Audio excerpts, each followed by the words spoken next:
to get as much out of this event as possible, but please can you turn your phones onto silent so we're not disturbed throughout the proceedings. As I'm sure you know, you can vote for 3 of the 4 candidates who are standing for the role of deputy here. Your candidates agreed to hold a ballot to decide in which order they're sitting and speaking. So from my right, I've got Hilary Jeanne, Phil Romerell, Peter McClinton, and Kirsten Morell. Now, we will start with a short speech from each candidate, which will be followed by questions from you. These will all be strictly timed in the interests of fairness to every candidate. And I'm not going to waste any more time. We're going to kick off with the 3-minute speeches with Hilary Jeanne.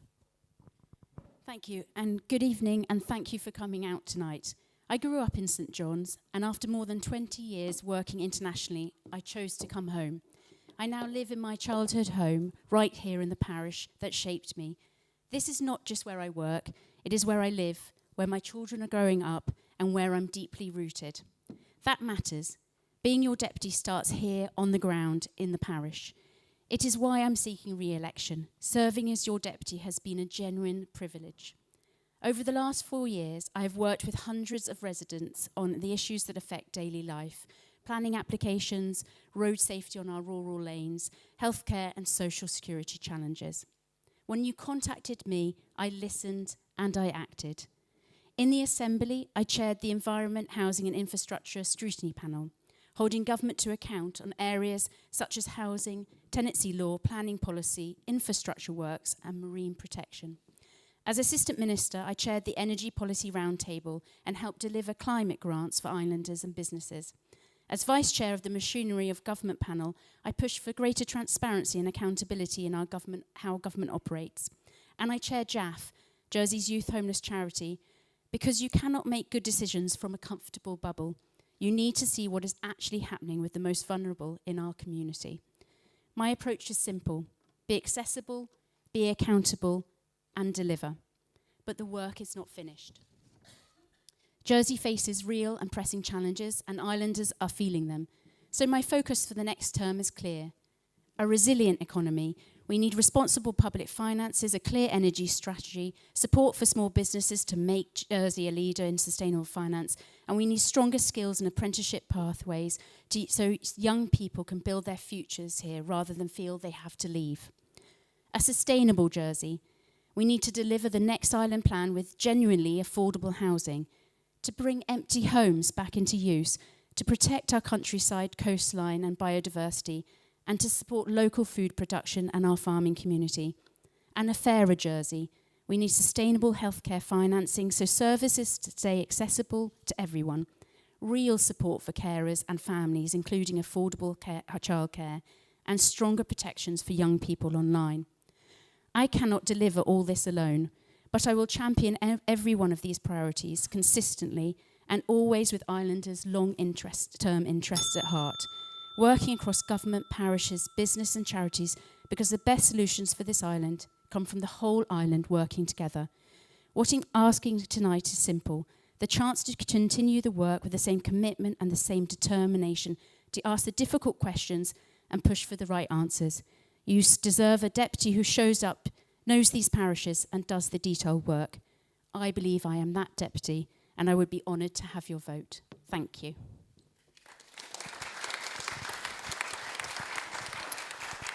Phil Romerell. Good evening, everyone, and thank you for coming out on a Friday evening to listen to us tonight. So I'm Phil Romerell. I'm a St John boy, was brought up here, came and brought my family up here as well. And there's something about this parish, and in fact the 3 parishes, I believe that they are the true heart of Jersey. That strong community, the personal responsibility and the desire to look after one another and help us when we need it. Now that is core to my values, and it was what I took through my career and my professional time. So during my career, I have had a pharmacy business. I ran a commercial business which operated in Jersey and Guernsey. And also I've been the chairman of family nursing and home care for the last 8 years, where I've led a team I've also set up numerous social enterprises over the last 5 or 6 years and led those teams. And one thing I have learned from this experience is that teamwork is everything. If you get people together and create a great team, you can actually do some pretty incredible stuff. And I'm sad to say I don't always see that within government when I look from outside. Too often you see people pulling in different directions. It wastes time, it wastes money, and in fact it breaks confidence that we all have in what government can do and how it does it. So we need to change that, and I think that is one of the core things that need to be done in the next 4 years. We've all got challenges. The biggest challenge in front of us all is the cost of living at the moment. You can't go into the supermarket and buy a basket of groceries without seeing prices continually going up. Now, there are solutions. There are solutions from Aldi and Lidl. We know that they want to come here. There are barriers to them coming here, but the government has the ability to help them and bring that lower cost option into the basket. But also, the regulations that are blocking that are also blocking business growth. I grew up in an island which was really entrepreneurial and had hope for the future, for the young people to do stuff. It is being suppressed by government action over the last 10 years, and we need to unpick that, because growing the economy is one of the core ways to help us deal with the cost of living crisis. And we've got to be honest, sometimes looking at the government and the way it spends money, it doesn't feel like we're getting value for money. So the last thing I want to do is to do with my career in healthcare is to create and help promote a healthcare service which deals with preventing illness rather than just waiting for illness to come along and to try and treat it. And then from the point of view of being a deputy and being one of your deputies, I believe the deputy has an important role in joining the ministries with the parishioners and what they want. Thank you very much. Peter McClinton. Yes, thanks for coming out. Bless you. You're missing MasterChef later, so we appreciate that you've rocked up. A few years ago, I answered the door at our house to a guy who was delivering something, and we made a conversation about the weather, and he said to me, "You're Peter Mack." And I said, "I know." And he said, "I thought so, you sound like him." So, to give you some indication of people's idea of me, is that I'm that, but I'm much more than that. I'm a Jersey boy. I was born here on St Saviour's Road in the old maternity hospital. Jersey-born parents. I've got French blood in me. I've got Irish blood in me. As you're probably aware, if you ever know any McClintons over here, yes, we're all related. We could probably give each other a kidney, actually, most of us. But it's not a Jersey name, but we're a very Jersey family. I went to Lemoy and Lekenaway schools, trained as an electrician with Jersey Electricity.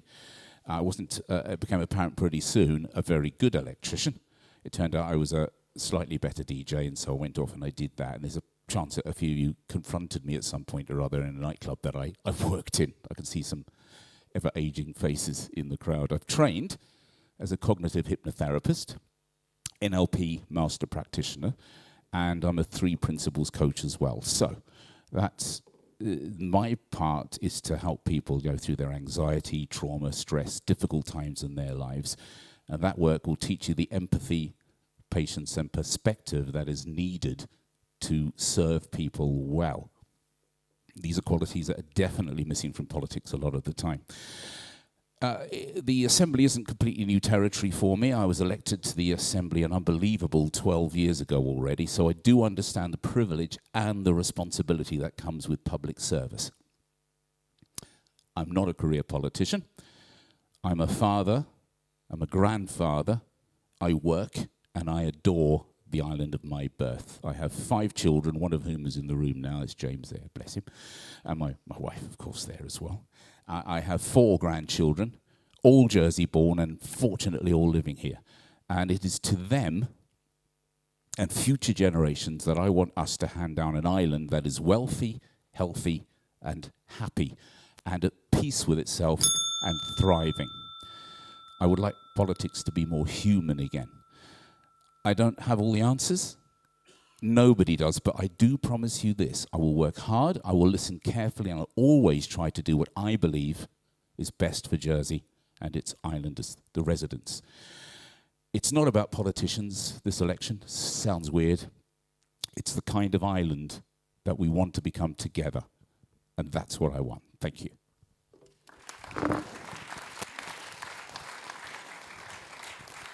Kirsten Morell. Good evening. I'm Kirsten Morell, and I'd love to serve you all for another term as your deputy. I've served for 2 terms. I've been Scrutiny Chair, Assistant Minister, and Minister. At the last election, of course, as you all know, there were no senators, so some deputies had to stand up and step up to those leading ministerial positions. I did that, and I was one of only 2 ministers who stayed in their positions for all 4 years. I believe that happened because I work hard, I work well with others, and I have a record of delivery both in scrutiny and government. In the last 4 years, I've delivered much more than a new ferry provider, which of course many of you know me for. That was a council minister's decision. It was designed to protect the island from a highly indebted company, and you can learn more about that saga on my website. I've also led teams that have delivered. We've supported agriculture, which has turned the industry around and protected our parish landscapes and rural way of life. New simplified licensing law for alcohol licensing encourages investment in hospitality. We've delivered a scheme to stimulate investment in local businesses and charities so they are more efficient and productive. New air connections to the UK and Europe. Far stronger relations with France and regions around us. I've effectively led our French relations for the past 4 years. I also ensured we delivered a refurbished opera house and renovations at Elizabeth Castle. Importantly, I've also championed and supported Gerrier because I believe in a strong, unique island identity and that our future is stronger if it is built on our past. At the heart of our identity are our parishes, and this term I want to focus on our 3 parishes again. By working with our communities, I believe we can make Jersey an island of opportunity for all people, all of us at every stage of our lives. I see the loneliness and isolation that comes from ill health and the death of a spouse, and want to work with our parishes to create the networks that will combat this. I want to see the island plan, which will be debated in the next 4 years, deliver more communities like Maison Le Vacant or Maison Cabot in Trinity. By giving older people more options, we can free up family housing without actually needing to build so much. Whether I'm in government or scrutiny, I will continue to help push for the diversification of Jersey's economy. This is vital because it creates interesting career paths that will help our children and our grandchildren choose Jersey as an option for the rest of our lives. I will push for the continued simplification of the rules and regulations that government has built up over the years. Because government is here to enable our lives, not to rule our lives. An enabling government is a caring government. And it's a government that reduces its own waste first, before looking to make us pay more. If you elect me, I will continue to work hard for you, whatever my role in the States of Jersey. For the 4 years ahead, I want to put you, our parishioners, at the heart of my work. Time's up. Thank you.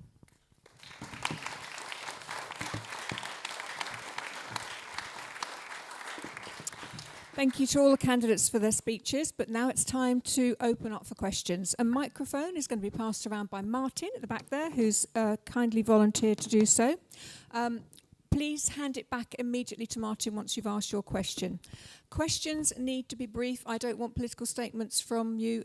That's for the people on this table here. So keep your questions brief and to the point, please, so we can get through more of them.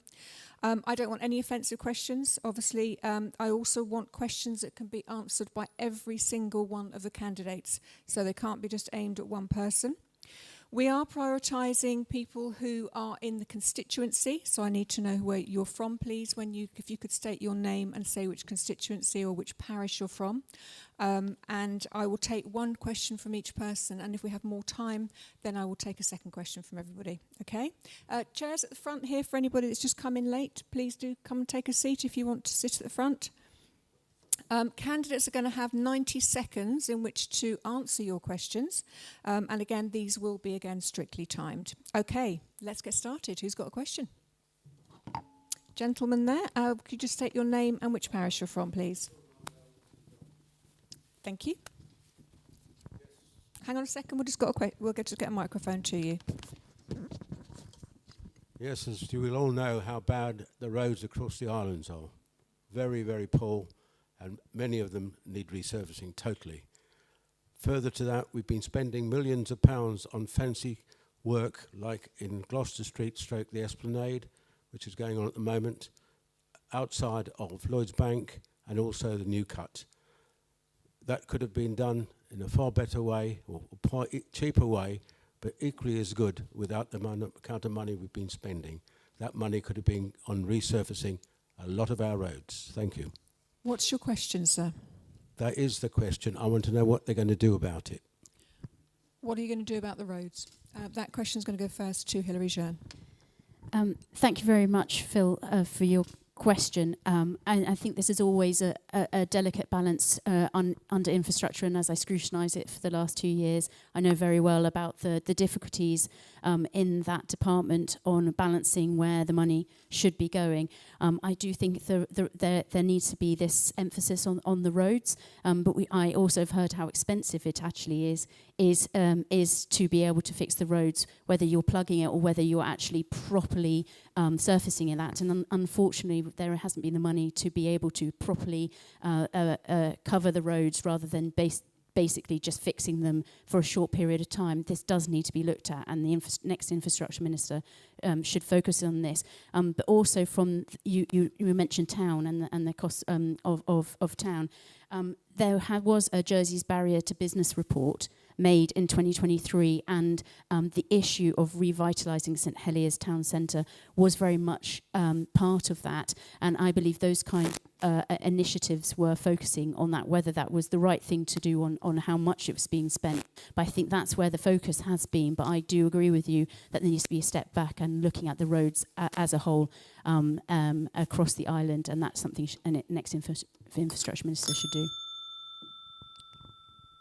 Okay, thank you, Phil, for your question. So it's interesting, when I was walking recently around St Lawrence, around the Carrefour area, the road conditions for the new area that's been laid towards St John was brought up.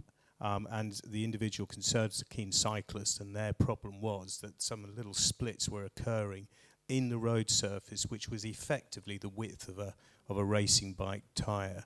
Now, as it turns out, no one was hurt, as far as I know from that, but the actual risk that this is incurring to people who live in the parishes is not acceptable. I think there's a bigger issue here, and it leads back to the points I made earlier, is that we have not invested our infrastructure as well as we could have done over the last 15, 20 years, and we are playing catch-up.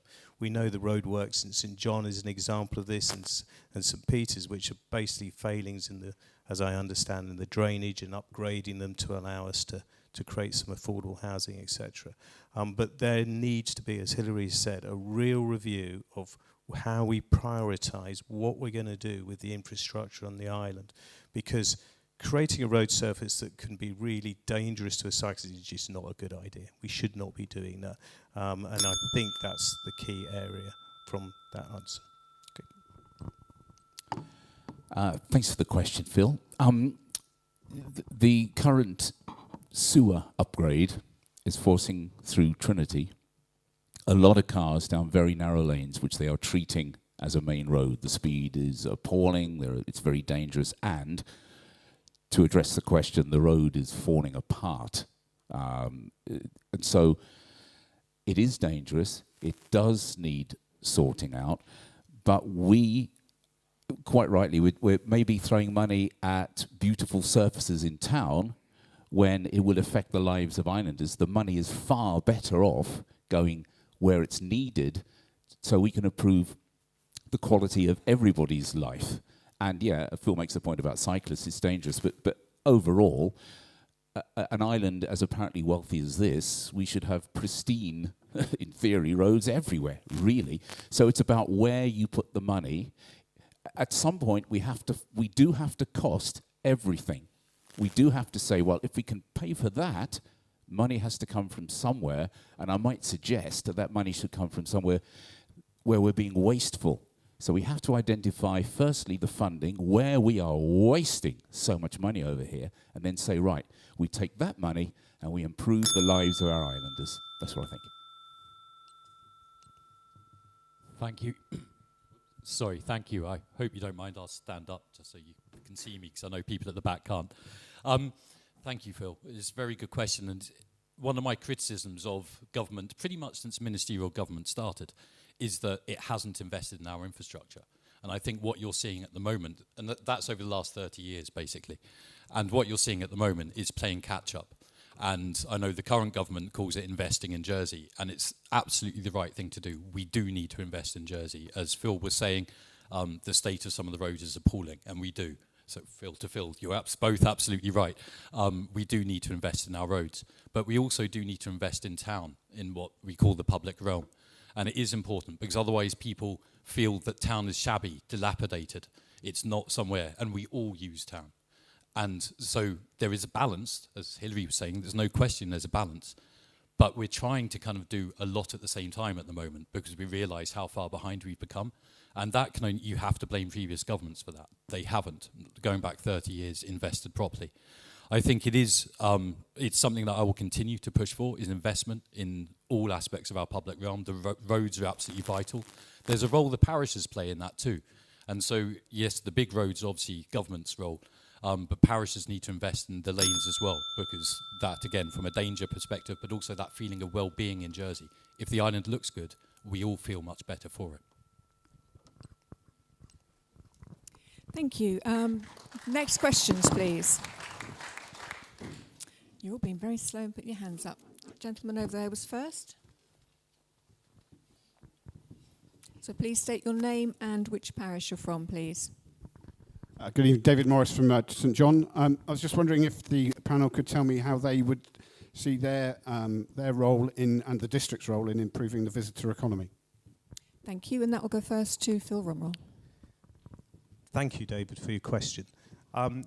Jersey's I recall, I don't recall personally, but obviously when we look back to the 1960s and 70s, and when I was a younger person over here, the visitor economy drove lots of things, and the hospitality industry was a really, really part of that. And it is struggling. I look at bringing people to the island. We need to do something, and Kirsten has just referenced it really with St Helier, because St Helier has become a shadow of the St Helier I remember as a youngster, and this is an area with public realm and changing, almost evolving St Helier into a not solely focused on retail area, because so many people shop off the island, and creating a destination that people on the island want to go to, but then that we can sell to people to bring them into the island. And we have some great assets here. We have the beaches, the countryside, etc. But there is a gap, I think, that, for attracting people to the island from that point of view. Now, there are other areas, sport, for example. The Strive development, I think, is a great initiative and actually will bring people into the island as it has previously done. And I look at the island from a destination point of view around events and creating an event calendar that would really be quite exciting. We have the starts of that, actually. Summer's really good, but again, when we get into the shoulder months, we tend to suffer from there. So a concerted strategy. Time's up. Thank you, Phil. Yes, thank you. So I'll talk a bit more about the Strive difficulties they had, because I know a bit about this. They were asked to build a Hilton hotel because Hilton hotels know what they're doing. And then when the plans for a Hilton hotel were produced, they went, oh no, we don't want that. So thousands and thousands of pounds were wasted by the developers, which isn't very encouraging because they're trying to bring business to the island. And they had to go away and spend thousands more doing it again just to satisfy somebody's ego who sits in an office and says, I know best. I'll tell you to do one thing, then I'll tell you to do another. We need clear lines of communication, of understanding as to what the island needs, and we do need to encourage inward investment from the outside. And doing things like that, people who have the money, who have an interest in building our economy, including our tourism economy, they're going to take one look and think, well, why will I go to an island like that if it's just going to throw it back in my face? We need joined up thinking, because we have everything. The island is glorious. I mean, you catch the number 22 bus. It's the most beautiful bus route in the world, in my humble, all the way out to Latak. So we have plenty of reasons for people to come here. We've got to make it easier for inward investment to grow our economy, our tourism economy. And we have to encourage more people to come. Time's up. Thank you. Thank you, David. And this, I think, a really interesting question, because you start as well by asking about the district. I'll get to that bit in a minute. But for me, the visitor economy, as we like to call it in government, is absolutely vital. There's no question in my mind. Jersey is an economic and social ecosystem. That means every bit depends on every other bit. You can't take one bit out and expect all of it to still stand. Our visitor economy makes Jersey wonderful for tourists. Our visitor economy needs Jersey to be wonderful for tourists. But by investing in our visitor economy, we also make Jersey wonderful for us as islanders. That's vital. We would not have a finance industry without the visitor economy, because we wouldn't have the connections to the UK. Over the past 4 years, I identified the visitor economy as one of the most important things that we need to invest in. And as Minister for the last 4 years, I've invested more in these past 4 years than any other minister ever since ministerial government began. And that includes a minister who was part of a hotel ownership. I've realised how important it is. We've invested more in advertising the island. That includes Bergerac as well, which is ultimately one big advert for Jersey. And it involves investment in connections. We've got Paris, Bordeaux, Dublin. This is all because we put money into that, and I've really done that. But for the district, we are part of Jersey's rural beauty and rural heritage. That's one of the biggest roles that we play. And I know there are people in this parish who are trying to create attractions for the island, and I want to help invest in those too. Thank you. Time's up. Hilary. Thank you. And I'll also stand because it's much easier to see at the back. David, thank you for your answer. It's difficult to come after the Economic Minister, but there has been a visitor economy strategy that was made in 2023, and the government has been working through that, and we, as backbenchers, have been scrutinising government on that. I think connectivity is really important to get the visitors in. I think there does need to be more hotel beds. They need to be upgraded to be able to deal with the different kind of expectation that visitors to the island need nowadays. And also, as we talked about, revitalising town is still very important, but specifically focusing in on the district and your question on that, I mean, the three parishes have a lot of tourist attractions to the island, for the island. I mean, we have, for example, the zoo, we have the war tunnels, we have the North Coast Path, which is really important. And so it's really important that we do make those available and really support them to ensure that there are those attractions and different choices for visitors to make those different go to those different attractions. I would like to also highlight that I think was really important that we now have the east to west bus route. I think it's well served by visitors. I've often gone on it and met visitors that are able to go along the top of the island so that they can actually link with the different tourist attractions. But there needs to be more.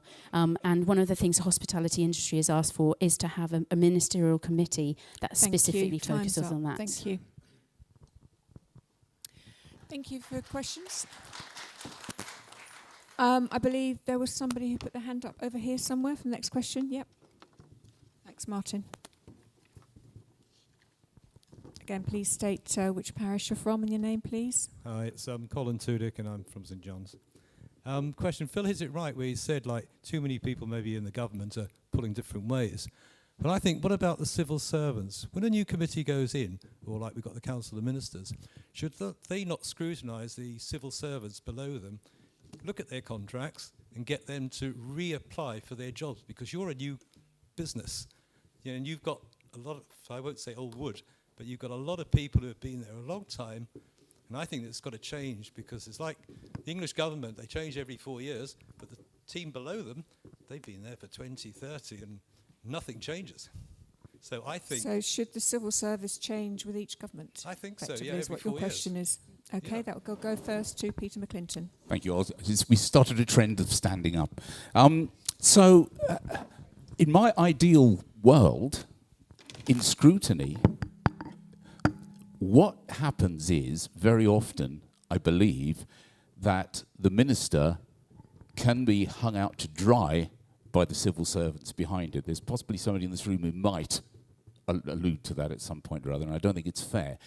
Sometimes I think we benefit if in a scrutiny meeting we say, if it was even possible, to the ministerial team, never mind you, I want to talk to the civil servants. I want to ask them the questions. Because weirdly, you've got a minister in there who's probably on a quarter of the amount of money that the people around him are. He's supposed to be running the service, but in many cases, the tail is wagging the dog. And I don't understand why we have a system like that. Also, there is continuity in the civil service that there isn't in the political life. So you go in, you have your ideas, political ideas of how to steer the island, and then after 4 years, you're gone and they've got to reinvent the whole thing. So they hold themselves stable. They often protect their own jobs, and they must be held more accountable. So I would like to see a system, a scrutiny system, where we say, okay, you answer that question, and then hold them to task on that. But again, I'm always willing to listen to anybody. If you have any bright ideas, because I don't have all the bright ideas, and if I were elected... Thank you. Time's up. Thank you, Colin. That's a good question. Difficult question when I've been working with these people for the last 4 years. I think it's actually a question which I've asked myself many times over the last 4 years. So there's some realities. Peter's absolutely right. One of the points of the civil service is it creates continuity. And, ministers come and ministers go, but you need some stability there. And actually over the last few months, because obviously with an election, you've no idea what's going to happen, I've made a point of making sure that my officers know what's going on in different parts of my portfolio, so that if a new minister comes in, they can make sure that there is continuity there. So it is vital, it is important. But ministers have no control at all over the hiring and firing element of the civil service. We can't choose our team from the civil service perspective, and it can be difficult. There might be people who you think are underperforming, and it's very hard to get that seen to, because it's effectively out of your control. You can raise it to human resources, etc., to the chief executive, and go through those motions, but you have no real role in that. And I understand that's also to protect, you see in America, new president comes in, fires everyone, brings everyone else in, and that causes problems by itself. So you don't want ministers just coming in and firing everyone, I accept that. But I do think at that very top level, we do need something more like 5 to 8 year contracts, and then at the very least move somewhere else in the civil service, if rather than staying and becoming stale. Thank you. That's end of your time. Thank you very much. Thank you. Thank you, Colin. It is a very difficult question, and I think there is a balance between that continuity that we've heard before in those answers. That actually that is also important, because maybe you're having ministers who are coming in who aren't on top of that brief because they haven't been there before, and they do need to have that support from civil servants who understand the detail. And if those are all changed at the same time, we're all trying to learn at the same time, and I think that could cause issues. We also have a finite amount of people in Jersey, and if every 4 years you're trying to change the civil servants, I think that we'll end up where we will end up having the people back again in the same position. So I think it's more important about kind of understanding why you've asked that question. And I think it is that what is needed, I think, is ministers to feel more empowered to be able to question the civil servants that that are reporting to them, to be able to say, when I'm asking you these questions, answer me truthfully. I want to really know what's going on. And part of the time, I think, maybe is that ministers, and what I've seen, because as I've been 2 years as assistant minister, but then obviously at scrutiny, so I've seen it only a short time, and not in the top, in the minister role, is going down to the different levels. We often, you see that their ministers are speaking only to that top level. And so they don't hear it from further down. And I think that's where you need to go, is further down. David, thank you very much for the question. I think the problem here is actually about the teamwork point I was making in the first part. I see, and I think we all see, a new ministerial team come in every 4 years. Particularly the last one, there was a real effort to rip up everything that had been done by the previous government and basically stop things. And I think that has real problems. And that is one of the strengths of having a continuous civil service, because it allows continuity of work, which has been lost since we removed the committee system. One of the strengths of committee system is that people stayed in the system and continued the work through past an election. I'm not proposing we go back to committee system, by the way, because I think the ministerial responsibility is very important. But I think if we were to evolve and bring in panels around ministers to give them more support, you would then be able to challenge the civil service more effectively. That can be done by new ministers coming in, learning their brief. I've seen this happen quite consistently within the health teams, when you don't have anyone with any health background being briefed and not necessarily getting a picture of full health issues rather than one that's been shaped. And I suspect that happens across the government. So I don't think it's a case of clearing out the civil service, but I think it's a case of putting proper accountability into their roles and helping ministers hold them to account. Time's up. Thank you.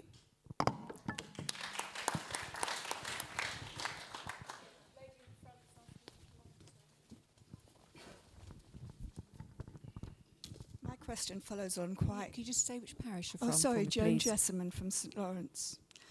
My question follows on quite well from the last one. I've had calls over the last session to have communication with the long-term care social security. I wrote a letter to the civil servant, and I also wrote a letter to the minister in charge and was told to send it to the same address. Now, I got a reply from the civil servant, but I never even got an acknowledgement of my letter from the minister in charge.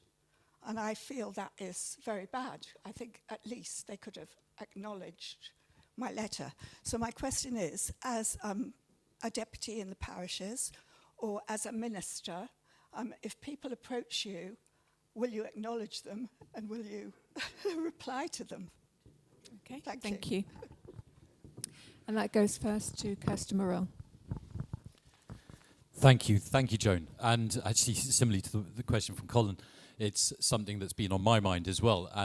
But not because I'm an islander wondering why people aren't getting back to me, but because I've been aware that as a minister with one of the most kind of busy portfolios in government, and it really is, it's a massive portfolio, it's been really hard for me to keep in touch, particularly with parishioners. And that's why I talked in my speech about wanting to get back and focus on the parishes and the parishioners. Senators can go off and do those extremely busy things. Because I've got to admit, the support isn't really there. And this is, again, somewhere else where I think government needs to improve. It needs to support ministers better. It does on its government side, but it doesn't help you with the constituency side. And because we don't have a party system and we're all running as independents here, we have to do that ourselves. We don't have secretaries looking after that. We have families. You have to dedicate time to that. You've got parish halls, etc. It becomes really difficult. So I feel that I've let down parishioners at times from getting back to them on things. And I feel really bad about that. And that's something that I want to put right in the next term by focusing on parishioners.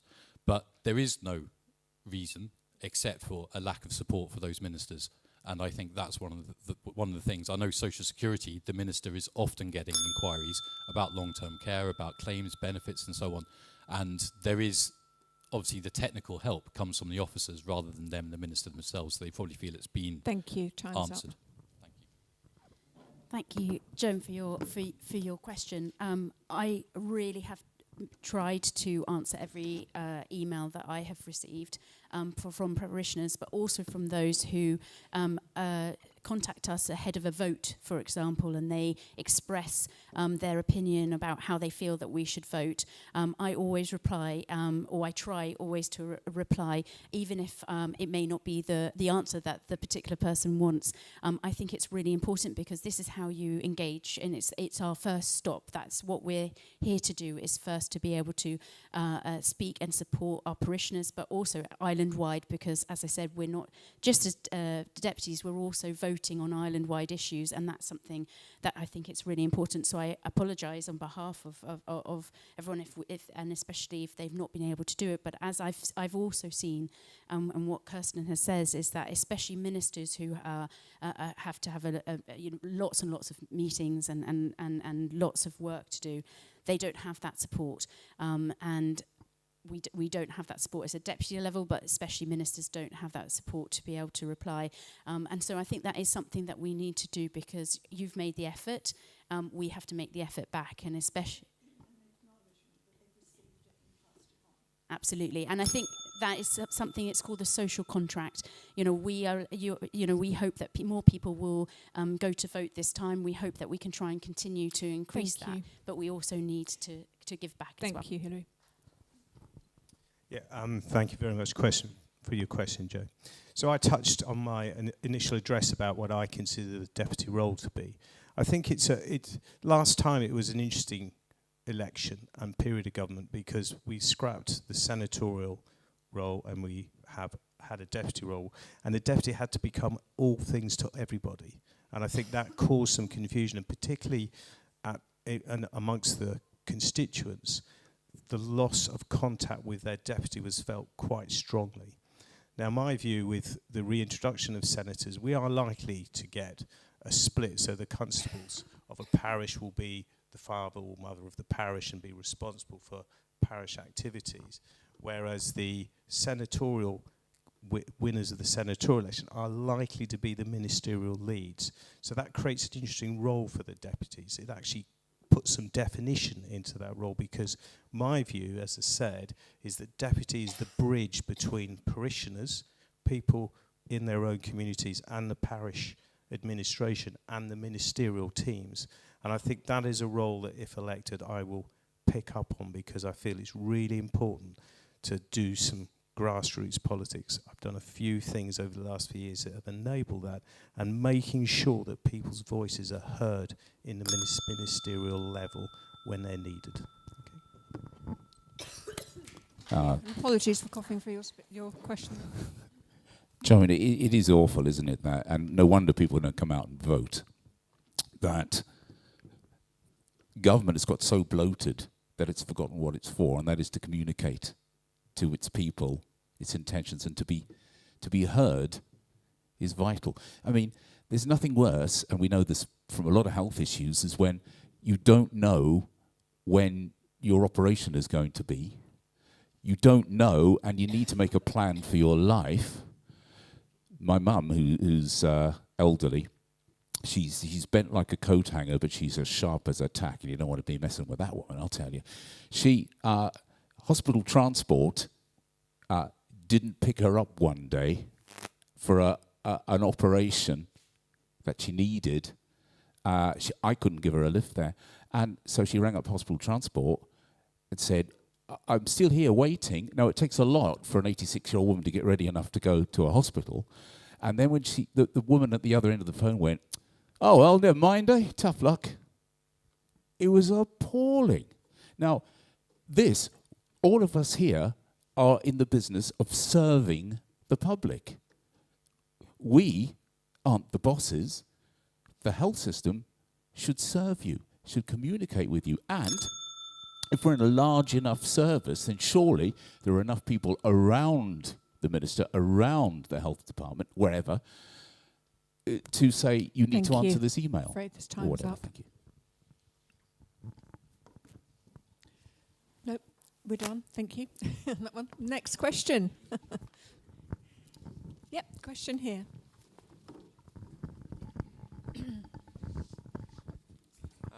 Hello, as I was preemptively introduced earlier, my name is James McClinton.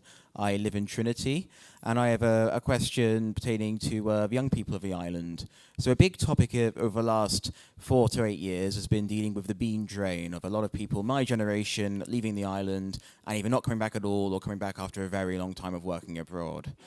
The biggest topic seems to be a matter of housing, but I don't see many politicians discussing other ways to bring people back regarding housing, such as amenities or careers here. What would be aspiring candidates here's personal opinions on what to do for young people beyond the scope of housing? How to attract young people to stay here. Hilary, you're first. Thanks, James. A really important question, and something that I have very much focused in my manifesto. Yes, housing is definitely important, and we have the island plan coming in the next 4 years to look at that. But as you said, what is else there? And I think really important is to look at to have a full review of post-16 education to really understand what are the skills in this AI-driven world now. What are the skills that our youngsters need to be able to get a job going forward? It is really worrying when you think about that new entry-level jobs could be taken over by AI. So it's really important that we have a really good review and to understand that maybe that traditional view of going either for A-levels or to a vocational training, that actually maybe we could do both. We could mix them up. We need to be able to ensure that there is equal financing for both ways of choosing which way to get further skills, maybe be able to support together so we can really build the right skill set and be able to support our youngsters making those key decisions. Then also, it's if those who want to go away to university, how do we attract them back? And I think that's really important, is that we start exploring the incentives that we can to bring them back, to see what is best for the island. So I think that those are the two things, though I don't have exactly what those incentives should be. We should make a review and look at those. James, great question, and it's one that's I'm really conscious of. So over the last year, one of the projects I set up was something called Island Longevity, which really looks at how we can reframe life around 100-year life rather than the 70-year model that currently exists. And when we were designing that, one of the things we made absolutely certain would happen is we had people from the school system come to the major events. And that has led to young people meeting regularly. I've been done talks in schools quite frequently because of it. Bringing young people into the political sphere and getting them to get engaged. And that's the first key. We can get young people engaged in politics. There's a 17-18-year-old who will be standing in the election. If someone like that could get elected rather than, say, an 82-year-old that's standing against him, it sends a really good message to the young people of the island. As far as actions that can be done, I actually applaud people going away. I encourage both of my children to go to the UK and study and see something different to the island. I did myself, and it really did help me in good stead. But from a delivery point of view, I'm really keen to develop a campus model on Jersey that can help people study here and maybe help more people study here and attract young people to the island for the study. But also I'm very keen to develop some enterprise hubs to allow young people to start their own businesses. Time's up. Thank you very much. Thank you. I must say, James is my son, and this isn't a plant. I had no idea, but I'm not surprised that he asked the question. So, thanks, mate. An idea, okay? And I think this should be about ideas. I think that we should not continue to do the same thing we've done in the past and expect a different outcome. So I think it's all about ideas, how we can look out into the world and say, how do they do it over there? They made a success over it. How can we Jerseyfy it? How can we make it fit our economy? An idea, which needs to be worked past cleverer people than me. We encourage young people to come back from university, and we say, you know your income tax for the first 3 years of your life. Well, how about you still pay it, but we pay it into a deposit scheme, which you can then put towards buying of a home, all right? And the home, because it won't be a huge amount, but there's a system called Blocks, which is a New Zealand initiative, whereby about 1% of the whole total of your property is your deposit, and then you buy your property from a holding company, which could be the States of Jersey, and you buy it incrementally, block by block, and you build up an equity in what is your home, and then eventually, when you move on, you can take some of that money, and that will give you a leap into a deposit for another home. Now, there will have to be help to jump up that extra level. I'm afraid. Time's up. Whoops. One second. Yeah, I know, but I wanted to have some idea. My thumbprint doesn't work anymore. Exactly. Thank you, James. And there's one thing that gets me out of bed every morning doing the work I've done for the last 4 years. It's how do we keep young people in Jersey?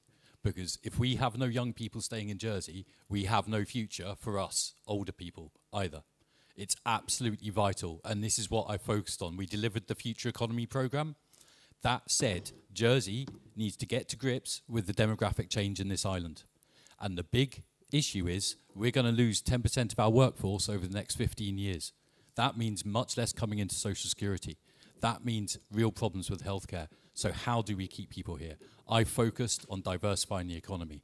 I come from my own opinion on this. When I was 19, 20, 21, etc., finance is fantastic. I'm not knocking finance, but it just wasn't for me.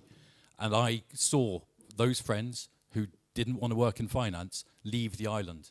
And I struggled to stay here because I was looking for something that wasn't in finance. And I will keep working to diversify this economy, whether I'm scrutiny or government, because I think it is one of the biggest things we can do to keep young islanders here, is give them different career paths, exciting careers. That's why in Bergerac, 16 young islanders have now been apprentices on Bergerac. That's why we do that. It's absolutely vital. And just one other thing, I really don't like the term bean drain because I'm a capo, and that's for me what we should always be. Thank you. Thank you.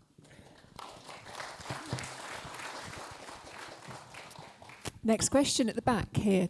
Gentleman, pink shirt. Oh, gentleman there. Somebody over there, I'll come to you next. You just on about... Sorry, could you just give us your name and the parish Sorry, you're yeah, from? yeah. My name's David Anderson. I live at Zion in St John's. You just been on about the youngsters here. What are you going to do about the red tape? I'm sure there's business people in this room now tonight, and a lot of companies are bogged in red tape. That's why these youngsters can't get a job a lot of the times. Now, my own son has moved to the UK, been to uni and everything, works in construction, lost his job through Broad Street, mentioning no names. His girlfriend at university studies a doctor. They're both living on the Wirral now. They've got jobs there. She applied to come to Jersey Hospital to work. She never even got a reply. Not a single reply from the hospital. So your question is... The question is about the red tape. I work in construction myself, and we are bogged in red tape constantly. So what are you going to do about what are you going to do about all the red tape for businesses? For businesses, yeah, for sure.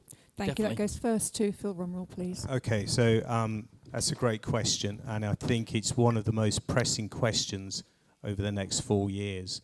It ties into the cost of living, because actually the red tape is driving cost into every business on the island, and that is driving the prices up that businesses have to charge people. There is a lot of unnecessarily paperwork. I set my first business up when I was 23, back in the 90s, okay, and it probably seems like the Wild West now, because I could do it. It was fairly straightforward. I've set businesses in the last 4 or 5 years up, and it is like wading through treacle trying to get things off the ground.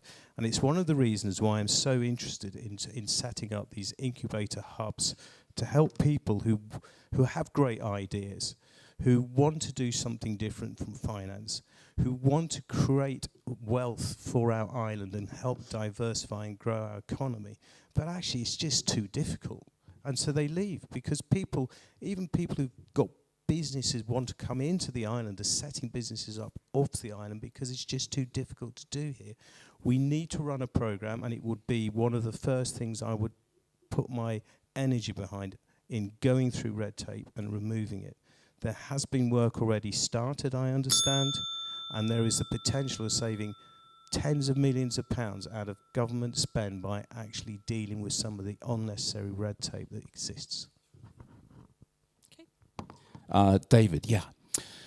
In Manchester, Andy Burnham introduced a rule whereby if you bring in any policy, any license, you have to take 2 away. That's law now. They have to remove things that gum up the system. We could do something like that. And I'm sure we could power everything down to make it a lot easier, because we've got to remove the friction. We've got to make your life easier to live. And that just costs time, costs money. No matter what you do, if it takes longer to do it, it's going to cost. And it's not going to cost the government, because every penny we spend, somebody got up early to go to work to earn. And it's our government's business to try and make everything as smooth as possible. I have a thing called the Jersey filter, and I'd love it if this became a reference for all states members if I get in, as follows. Does it actually make life better for ordinary islanders, whatever comes through the Assembly? Does it strengthen Jersey long term? Does it reduce unnecessary friction and bureaucracy? Does it represent fairness, not just equality? And we'll talk about GST if somebody asks the question. Does it improve confidence in Jersey and its future? Does it connect positively to other areas of life, deliver value for money, and protect what makes this island very special for everybody in it? I hope that somehow answers your question. Thank you. My thumb works now. Thank you, David, and thank you. Really good question, and I think we've discussed it before recently. And I've spent 4 years as Economic Development Minister, and in that time, one of the things I've learnt is that government doesn't get business. It's fundamental. One of the reasons is because the people who work in government are not necessarily the type of people who would start their own business. They're in government, they're doing the right things, that's right for their skill sets, but they don't know and understand business. I ran my own small business. The red tape around employing people meant that once I started employing people, I couldn't get smaller quick enough. That's not how businesses in Jersey should be operating, wanting to go back to being small. We need some of them at least to grow. I know my wife had exactly the same thing. She ran her own business, she employed 10 people. I saw the pain that she had with regard to red tape. So for the last 4 years, one of the things I've been doing is trying where I can to remove red tape. That's why the alcohol licensing law, which 3 other governments failed to deliver, they tried and failed to get it through, massively simplifies the whole regulation around alcohol licensing for bars, hotels, restaurants, etc. It keeps the protections that we need in there, but it gets rid of the rubbish. Instead of 7 categories of license, we have 3. On, off, temporary. Simple. Done. It's the same with the tourism law. I've just literally deleted parts of the tourism law. And if I'm in government or scrutiny, it doesn't matter which, I will continue to focus on red tape. Thank you. Thank you, David, for your question. And of course, absolutely, this is something that comes up time and again about the red tape in Jersey. But what does it actually mean? We really need to get to what does that look like? And Kirsten has started to lay out actually what that means. But as you heard from him, the alcohol license took 3 or 4 times before, even with us, we stopped and started the debate quite a lot of times, even within our 4 years about the alcohol license. So when we even identify the red tape, the issues that are with businesses, it takes ages to actually be able to do those reforms. And so I think it's really important that we are able to not only identify where those red tapes are and where we can make the changes, but actually speeding up, making the decisions to actually get rid of the red tape. And Kirsten mentioned about the alcohol license. Something that I scrutinised was the food law. And again, the Environment Minister put the food law together, and they again try to reduce all the different licences and all the different areas where there needed to be payments around food law into a much more streamlined, and actually it will be linked with the alcohol licence going forward. So we hope in that area you suddenly will see a much reduced red tape there, but it needs to happen in other industries as well. So it's really important that that focus lies in each of the industries, that we understand, we talk to industry to really understand what are we talking about when we say red tape. Thank you. Time's up. Okay, I think there was another question over this area, wasn't there? Did somebody put their hand up? No? Oh, yes. Okay, just about to say it. Do you want a seat? There's some seats over here if you'd like to come and sit down. Thank you. My name's Judy Jale. I'm from St John's. My question is, a couple of you have mentioned the island plan and housing. And my question is around derelict and empty properties around the island. There's more and more that I see empty. I'm aware of a particular property that was built 8 years ago. It was a new property. It's never been lived in. I find it very frustrating. And my question is, what can be done about these derelict properties, empty properties? They may even be on the market, but they've been on the market for a long time. And should we introduce, just a thought, something like local property tax as they have in Ireland to get these properties back on the market and back lived in? Okay, so what are you going to do about empty properties and how are you going to persuade them to not be empty? That goes first to Peter McClinton. Thank you. Brilliant question again, Judy. So, for a start, an audit would be a good idea across the island. Let's find out how many empty properties we've got. We need to encourage the owners of those properties, maybe incentivize them to tidy them up and get them back on the market, because every empty property that returns onto the market is one less field that we may have to build on. So it just makes sense to draw our housing stock, tidy it all up, and for that matter, while we're at it, there are a lot of brownfield sites, ugly places, derelict places, the good old greenhouses that are sitting there just rotting in. And if you build really good housing, and we're very fortunate in the 3 parishes that this district covers to have some glorious housing, really lovely developments. In fact, canvassing, going into them and thinking, good grief, this is beautiful. I've never been in here before. We can tidy up the brownfield sites, and we must identify and, I'll say, encourage people who have a derelict or an unlived-in home to return it onto the market. Now, whether we incentivize them by helping them to do so, making sure they're not profiteering, or we somehow fine them and make it awkward for them to not do so, is up for debate. But it's an excellent idea, and we really, really, really should be doing it. Thank you, Judy. I couldn't agree with you more. Across the board, land is one of our most precious and absolutely our scarcest resource in Jersey. We've got 105,000 people all trying to squeeze into the same place, so we've got to use our land really carefully. And there are derelict properties. We know them and we see them. There's one similar to the one you were describing. There's one in 6 Roads, which is built, I still think of it as a modern building, but it's probably built 30 years ago. I don't think it's ever been lived in, and it's just overgrown, and it's sitting there as basically a modern house, 30 years old, but it's overgrown and derelict. I don't know. There are problems with finding owners, and things like this.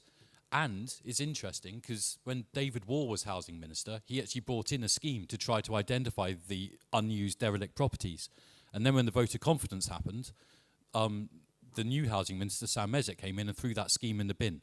I'm not sure why, because to me it makes sense. And I do think it is one of those areas, if after, and it'd have to be 5 or 10 years, a significant amount of time, if a property is unused, then I do think we should look at the potential for using the rate system or something like this to tax it, to encourage its use, because Jersey can't afford to have houses sat there doing nothing.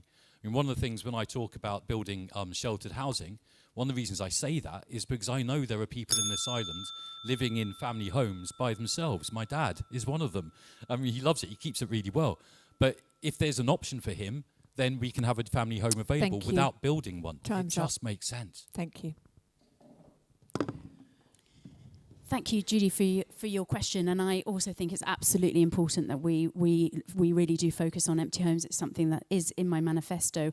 And actually, I brought an amendment to the latest budget to get the housing minister to start the work, looking at what those empty homes, looking at the empty homes, but looking at what kind of incentive could be right for Jersey. You mentioned about Ireland, that also France has a different kind. There are a number of different jurisdictions that have different kinds of ways to encourage people to bring their empty homes back onto the market. And so we do need to have that research done to ensure that it's done in the right way. And that's why we had basically, as the scrutiny panel, we said to the Housing Minister, you needed to do that work this year. Hopefully, his team are doing that now while the Minister is doing something else. They are actually working on this. So when if I am elected and I'll get back into potentially a scrutiny role or others, I will be asking the housing team, where is that work? Because it's really important to get those empty homes back, and building on the previous Housing Minister's audit that was done. I also think that brownfield sites are underutilised, and it's something that in the island plan going forward we really do need to look at. But we have to understand that infrastructure is a key issue. We see it, even the fact that we have to have infrastructure on the main road because the houses at Zion there wasn't enough capacity for the waste there. So we have to think about that as well. Okay. Thank you for the question, Judy. Derelict properties was a hot topic actually as at the last election, and I think there was a projection that was 2,000 or something, which I think ended up being a bit wide of the mark. There is an element of concern that I would have here, because if we, as a society, our society is built on private property and ownership of that, and we have to be careful we don't stray into a system that begins to negate the private property issue that is the basis of our economy. That said, I think the word that people have been using is incentives, and finding an incentive model to help bring the properties that are on use back into use is actually a really good idea. One of the areas, and we're discussing an island plan, or there will be an island plan discussed in the next term, so that would be the ideal time to do that, really. Kirsten referenced sheltered housing. I've done some work in one of the projects I do around multi-general housing. Now, I really enjoyed my visit to Maison Cabo a week or so ago, and the people there are so happy. It's just fantastic to see. What the island lacks, and this needs to be in the island plan, is the development of a new kind of housing. Multi-generational is what I would aim for, that would encourage people who are living in 4-bedroom houses alone, for example, to move somewhere. Your time is up. That helps them. Thank you very much. Being cheeky. We can talk about that afterwards. Okay, sorry, got to be tough on time, otherwise it's not fair to the other candidates. Okay, next question, please. That's the second question. Has anybody else got a first question? Yes, a lady here in the middle. Sorry, I'll get you next. In the red top, please. Thanks, Martin. This is a completely different subject. Sorry, my name is Vivian Vibert. I live in Trinity. Completely different subject. Our prison at Lamoy is not a vote catcher, but it cannot be forgotten. Its aims are to rehabilitate and send better neighbours back to the community, but its efforts at education and training are limited by financial constraints. According to the 2025 prison report, which came out a few weeks ago, it's number 71, by the way, of 2026. Adjusting for more prisoners and inflation, the funding per prisoner is 33% less than it was in 2018. Will you promote a bigger budget for Lamoy? Okay, straightforward question. Will you promote a bigger budget for Lamoy? And obviously taking particularly into re-education of prisoners. Goes first to Kirsten Morell. Thank you, Vivian. And I think you're absolutely right to raise it. You're right. And this is the truth across all democracies around the world. There are no votes in saying I'll do something for a prison. And it's a real shame, because I think one of the most stupid things that happens in our societies, not just Jersey but elsewhere, is just having a prison system which doesn't necessarily help people rehabilitate and come out and then live useful lives. The worst thing we can have is just recidivism, which is when they offend again. That's such a waste of time and money. So the best thing we can do is invest in a prison which helps people come out and be reformed people as a result. I'm a director of Right to Futures. It's a fantastic charity which helps young families. And one of the things we've been doing is going to the prisons and enabling the prison and prisoners, mostly men, to meet with their children and families in a structured and safe environment. But that is being hit by funding issues, as you're talking about. So this means a lot to me, because I know how good it is and how vital it is.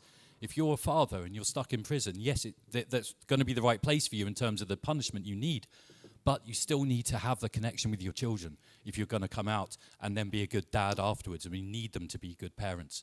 So for me, we do need to invest in our prison, and you're right, it's woefully underinvested in. And if we're going to be brave, all of us here tonight, we should all say that we need to invest in the prison, because otherwise we are harming our society more than those criminals did in the first place. Thank you. Vivian. Thank you, Vivian, for your question. And lucky we just voted in the States Assembly to include prisoners who are able to vote.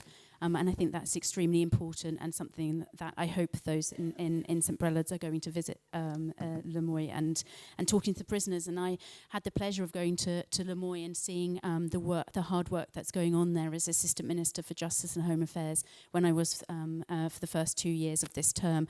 So I learned a lot in that time, because it was something that I didn't know about. And I think it is really important that all States members have that opportunity to understand what is going on at the prison.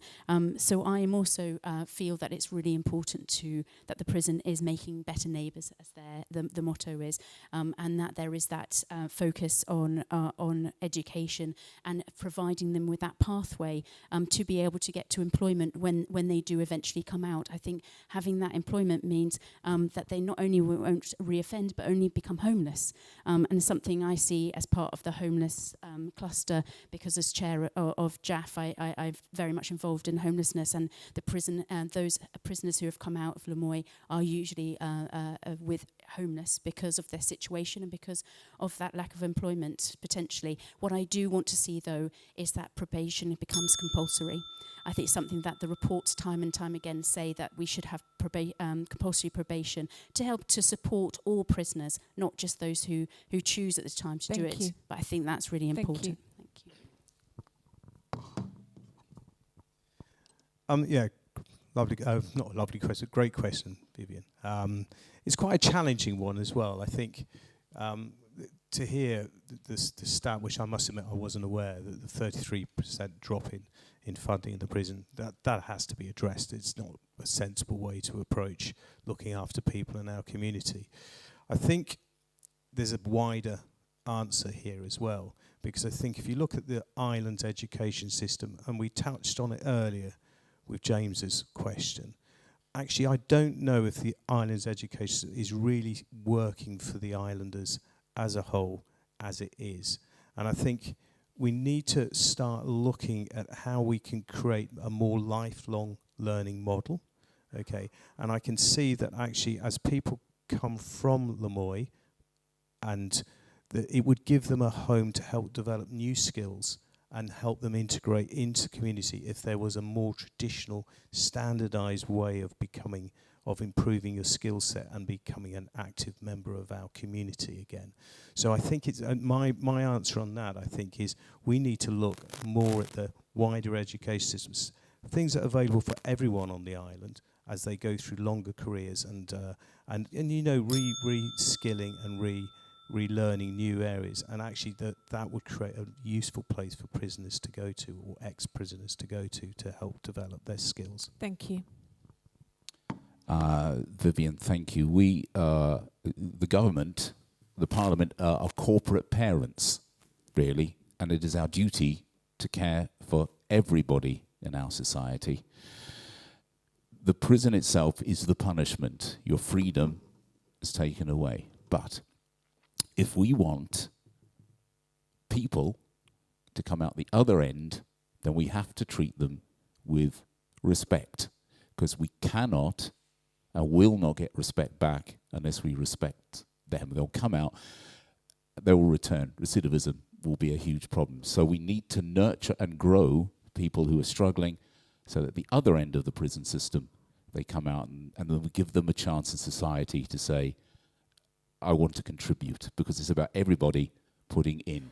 And we need to to help them turn out at the other end of that system in as good a position and place as they can do, which will require education, which will require them learning some skills that they didn't have, and to come out in a far better place than they went in, knowing that they have a chance to contribute to our society. And so I would look at that 33% drop as not investing in the future of the whole island because they want to return into it. So we've got to invest in people. All people deserve investing in as best we can. Okay, thank you very much. The gentleman here at the front wants to ask a question, Martin. Thank you. Just state your parish again, please, and your name. Hello, my name's John Pinnell. I live in St John's. So over the next 4 years, the period of your potential tenure in government, we're going to see a massive rollout in artificial intelligence. It's very possible that half the jobs in St Helier are going to disappear, and we have an education system which is entirely tailored towards training young people towards jobs which may not exist in 5 years' time, let alone 10 years' time. What is it you plan to do to protect our young people in these parishes, but potentially all of us, from the impact of artificial intelligence? So impact of AI, and that's going to first go to Hilary again. Yeah, thank you very much, John, for that really pertinent question. And it's something that I think we in Jersey aren't just grappling with. I think those are really important questions that the world is really asking, and those governments around the world is really what jobs are going to go. And I don't think we know yet. And that's the thing, it's going so fast. And we're trying to get to grips with it. I know at the moment, everyone, there's been some comments on social media about manifestos being built by AI. I mean, this is nothing compared to what I've seen AI can do, we don't necessarily know what AI can do. So I think the first thing is we have to be educated. I would want to understand really what the experts are saying on what is going to happen, because I'm not an expert on AI. I think most of us could say we're not, because it's coming so quickly and it's building so quickly. So first, if we're going to make any decisions on anything, we have to understand what's going to happen, and therefore we can then make those decisions of where we can focus in. Specifically on education, I would say at the moment it really is about those post-16, because they are going to be the ones soon who are going to be competing with AI.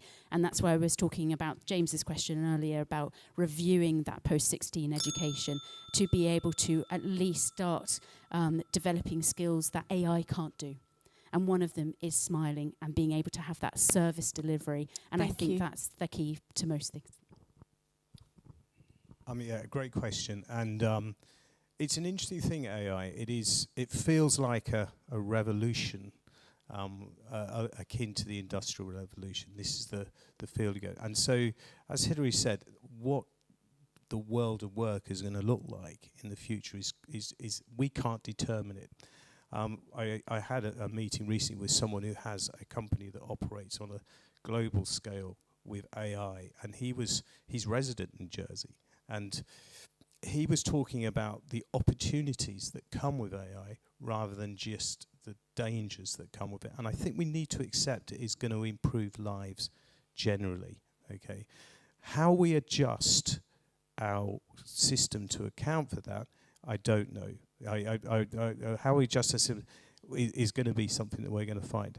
He tried to, when he was here, introduce into the school system an AI courses, but actually the education system we had with its curriculum base actually did not adjust to help him do that, and he eventually walked away. And it goes back to my previous answer in the last question. We seriously need to look at the education system we've got in Jersey, because it is not preparing people for the future. Now, the future is going to look different, but actually it could be really exciting. And there are going to be new jobs that are going to come along that we don't know even exist at the moment. And we've got to grab that opportunity in Jersey for the future of the island. Yes, thanks for your question, John. AI is exciting. There was a time when the internet felt like a threat, and yes, it can be a very dangerous thing, but it's also amazing if it's used well. So whatever comes along, we have to use it well. We have to embrace it because we can't deny it's happening. It's coming at us very fast indeed. So, as Phil alluded to, education. We need our young people to completely understand the powerful and positive benefits of AI. We need to develop our economy so that the jobs can include AI. We need our systems, because there's so much, I think, of our clunky government system which could be aided by AI to try and strip out a lot of the nonsense and make everything smoother. Sadly, there will be jobs that will go because AI can do those jobs. We have to bring our young people into a world where AI will dictate the job market. So we're getting the older people who'll be falling off the end as it is anyway and going into retirement. They will still get affected by AI without a doubt. We as an island would be idiots if we didn't embrace all that it can do for us. We have to be minded of the dangers of it, but we have to build our economy weaving AI in without a doubt. So education and accepting it for what it is.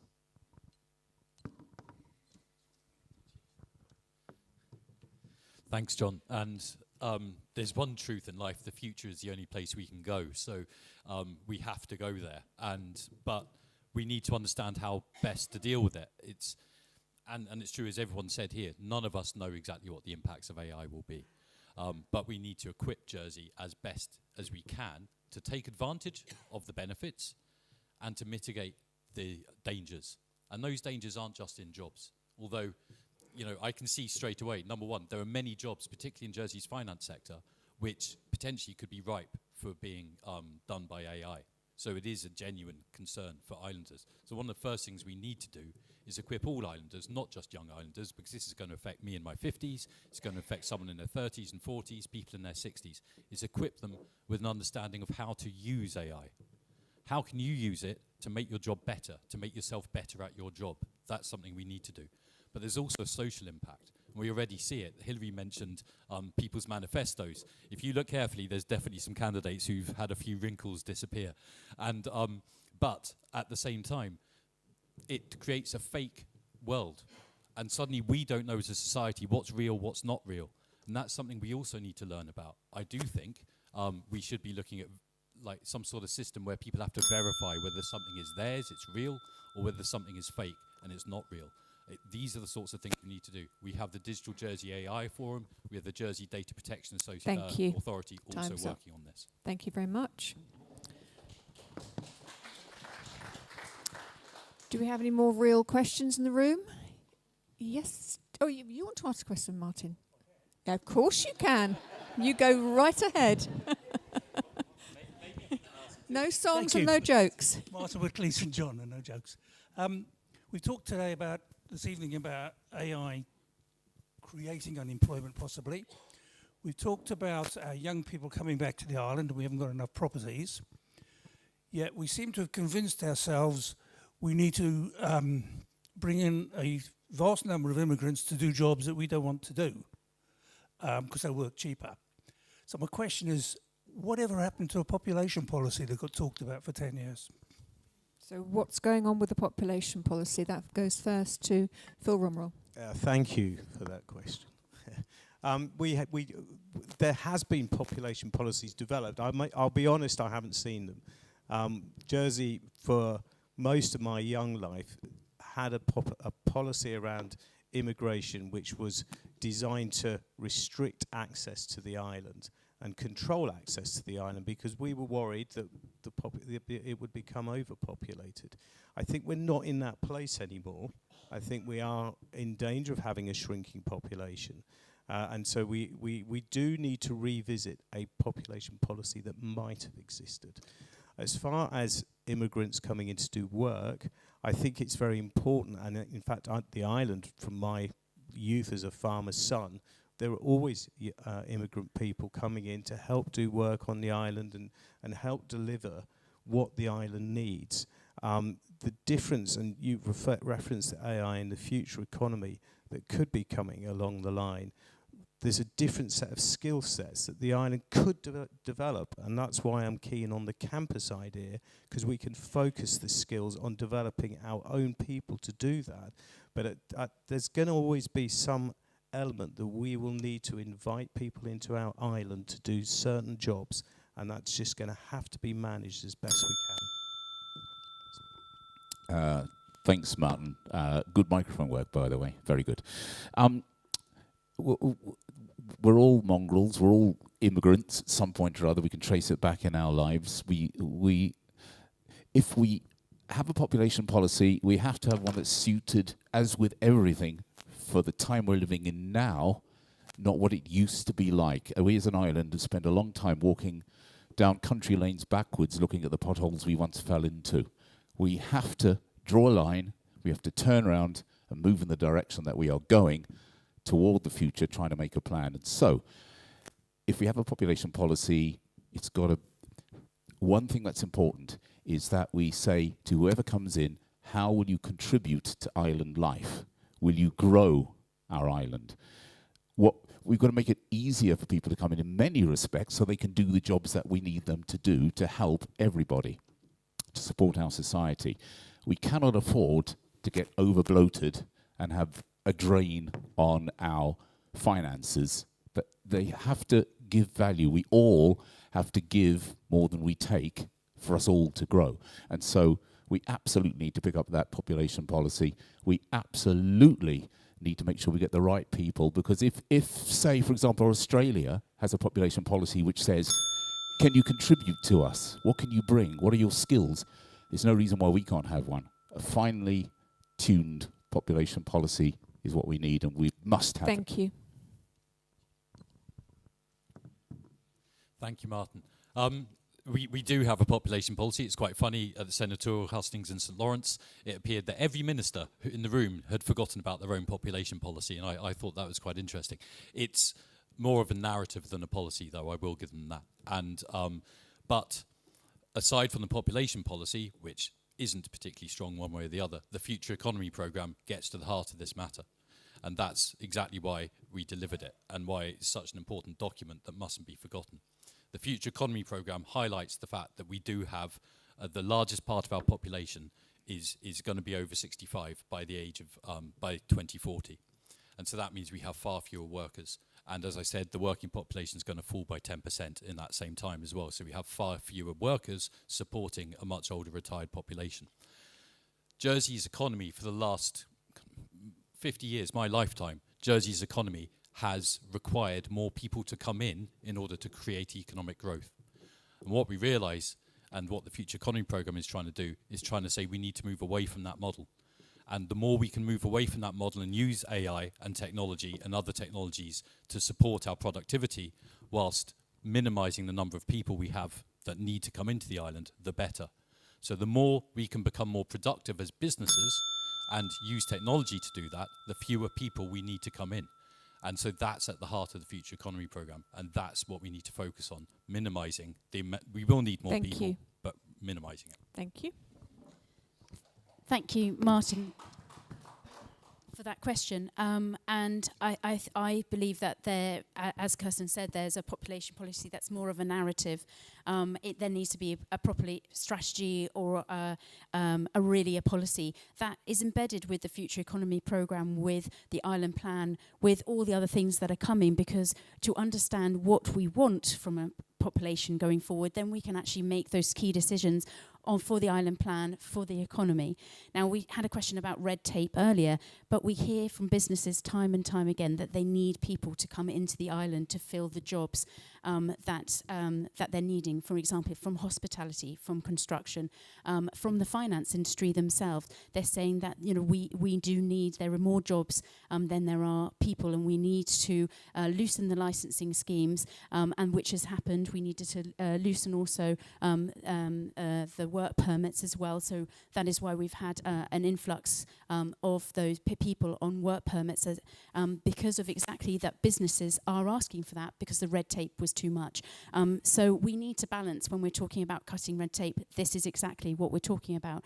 What I think there needs to be is now actually looking, what do we want looking forward, and taking all the different bits that have happened over the last few years, like the Future Economy Programme, like the Visitors Economy strategy, and build a proper population strategy so that we can balance exactly what we need going forward, so that we are more balanced. Thank you. We have the right capacity in the island.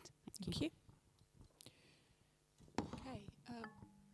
Gentleman here, didn't you want to ask a question? Martin can pass you the microphone. Okay. Peter Lemarinel, I live in St Lawrence, down in Sunnybrook. Candidates, good evening. When ministerial government was introduced, the former Sport, Leisure and Recreation Department became homeless and was fragmented into various pots. Therefore, we do not have a minister whose sole responsibility is to ensure our population has the physical and mental fitness for purpose necessary for our economic survival. Do you feel we should have a dedicated minister with a ring-fenced budget for this role? Okay, dedicated minister for sport and mental health, or what? Basic sport, leisure. Yep. First to Peter McClinton, please. Absolutely. We in order for any area of our society to get a fair shout at the table, they need to be sitting in the Council of Ministers, and they need to be talking up their remit. And so sport is vital, particularly with our young people who spend a lot of time on devices and don't get out and breathe the air. We need to be encouraging them to get out. We need to have communication links with Guernsey so that we can have an interinsular reason to have sport. We need to build up in every way possible a reason to move, a reason to have a healthier future, and sport is so fundamental. And if it slides, if it slips, then the young people of our island won't see the reason to keep fit, won't be out breathing our fresh air, won't be moving, and that will cause a health problem down the line. So if only for that we should be encouraging more sport on this island, I think, and therefore having a dedicated minister for sport, for culture, for so many areas of our life which are being ignored or being subsumed into larger ministries and then getting forgotten. We need somebody to stand up for it, and I think there are excellent candidates coming through who will be able to do that. So absolutely, as many as we can get around that table, yes. Thank you, Peter. And the sports minister's sitting a couple of places behind you, and he's been doing an excellent job. And one of the reasons why the Council of St John was a sports minister was because he was able to then link up infrastructure and the policy side of sport as well. We also have Jersey Sport, which is a really important organisation which has been reset and is now doing a really much better job than I think it was kind of 5 or 6 years ago. And so we have a good sports ecosystem. I think the question, do we need a minister? I think this is a question we need to ask about a lot of things, because I know I've heard people say, do we need a minister for elderly people? Do we need a minister for young people? Do we need a minister for sport? Do we need a minister for energy? Do we need a minister? And so suddenly there's often lots of requests for ministers. I'm not against it. I think, but then we need to think that we need to involve a lot more people from the States Assembly in government. And that's potentially, I think, the good side of it.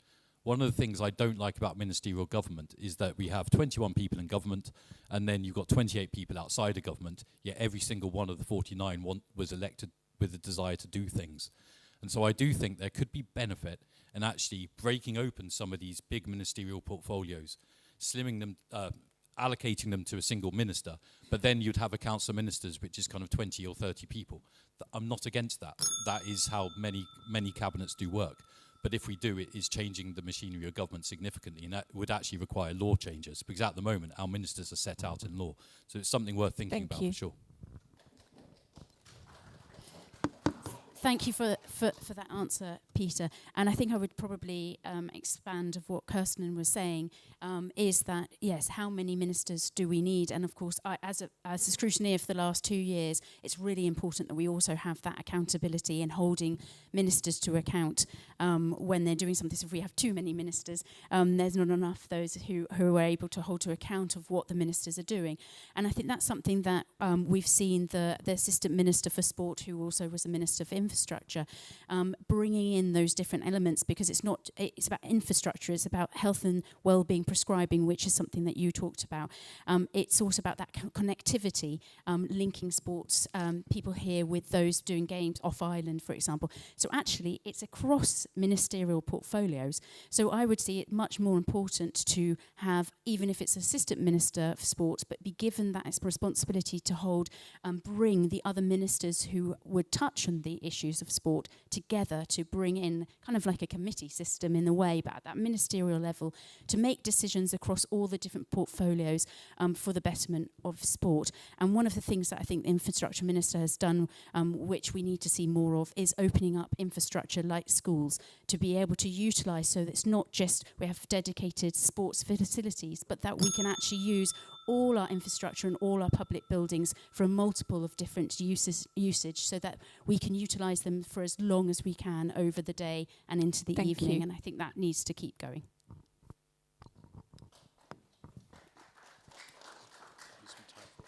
Right, Peter, thank you for the question. Interestingly, I've been working in the run-up to election with someone who's running as a senator who has a very, very strong focus on what sport could look like in Jersey. And Serena is really focused on embedding sport in the island's economy through its tourism, through the healthcare and the benefits that you've indicated, and also through education and getting PE teachers back in primary schools, at that level, because the island again has walked away from some of its responsibilities in this area. Now, I'm not sure about a minister, I will be honest, but what I'm interested in is a delivery unit of sorts, and this would apply into lots of different areas. The reason why I'm not sure about a minister in this case is because of what Kirsten just said about having to change the machinery of government. I'm not sure everyone in this room wants to look at politicians talking about how their government works once again. We have a structure that can work. The creation of a delivery unit along the lines that Hillary's just said, where you bring the key people in, you bring infrastructure in, you bring education, you bring someone from health into a team that has a lead with someone who's obviously a potentially an excellent sports person, can actually probably have more impact and work with Jersey Sport. Just bring what we've already got on the island together to make it effective. Thank you. Okay, next question, please, from the audience. I'm not seeing over there. Any hands up? Okay, who was first now? Go to the lady in the white cardigan, please. We'll get you next, sir, at the back. Thank you very much. My name is Sue Hayne and I live in St John. My question is, given that some of the candidates are proposing through Value Jersey to negotiate with Lidl and Aldi to open supermarkets on the island. Hold the microphone a bit closer to you. Sorry, That's can you it. hear me now? Perfect, yeah. Shall I repeat that then? Yes, Candidates for Value Jersey proposing negotiating with Lidl and Aldi to open supermarkets in the island. Given that we have GST added to basic food products, which I noticed that they don't do in the UK in their VAT, and at a time when the island's food banks are stretched to the limit, what are the candidates' views on the issues of GST on food? So views on the issues of GST on food, and that's going first to Kirsten. Brilliant, thank you, Sue. GST on food, and yes, it's something that has come up many elections now. The reason we do have GST on food is quite simply to make it as simple as possible. If you were to take GST off food, you would likely then see GST on everything else rise to 6 or 7% in order to make up the difference in taxation. So, and there's another issue with taking away GST on food. We would only feel the benefit of that for 1 year. Then inflation would wash through it. And we would only feel the benefit on it if the supermarkets actually passed on the savings rather than keeping the 5% to themselves. And I was talking to somebody today who had seen one area where businesses had reduced their costs, but they hadn't passed it on to the consumer. And this was a businessman telling me about this today. So I'm not convinced about the benefit of the GST on food side.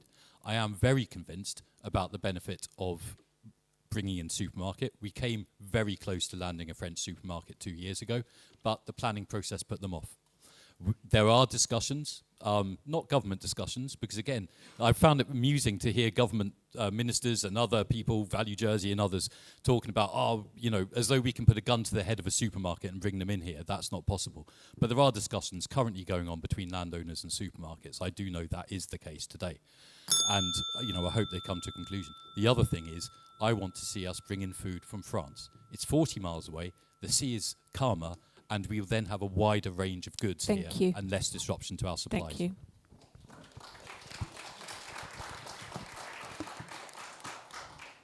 Thank you, Sue, for your question. And first of all, the fact that we've had an increase over the last few years of people using food banks, I think, is shameful, and it's something that we really do need to look at and sort that out. And of course, at the base of that is the cost of living. And so there are a number of things, and something we really do need to do.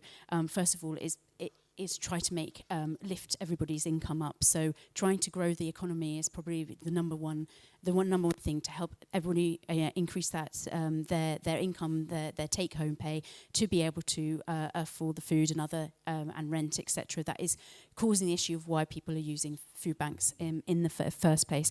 I think it's really important, and though it hasn't been mentioned tonight, I understand the issue of with the ferry and the ferry contract there.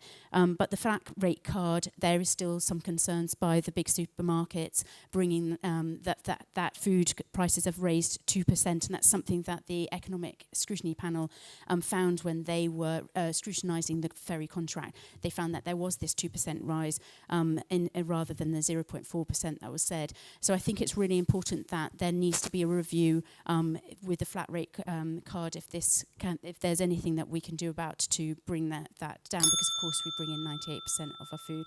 And I think the other is to support local farmers. We try to bring as much as possible where we can grow locally, and maybe, for example, incentivise them to cheaper products in the supermarket. Time. Thank you. Okay, Sue, thank you very much for your question. Well, as Kirsten said, the GST on food question comes up regularly, and not just at election time, actually. It comes up on a regular basis. I'm not a fan of removing GST on food as a targeted aspect. I don't think it will have the impact. It's one of those policy ideas that I think looks good on paper and sounds very attractive, but will not actually deliver what it's designed to do. And I think Kirsten's touched on some of the reasons that would happen.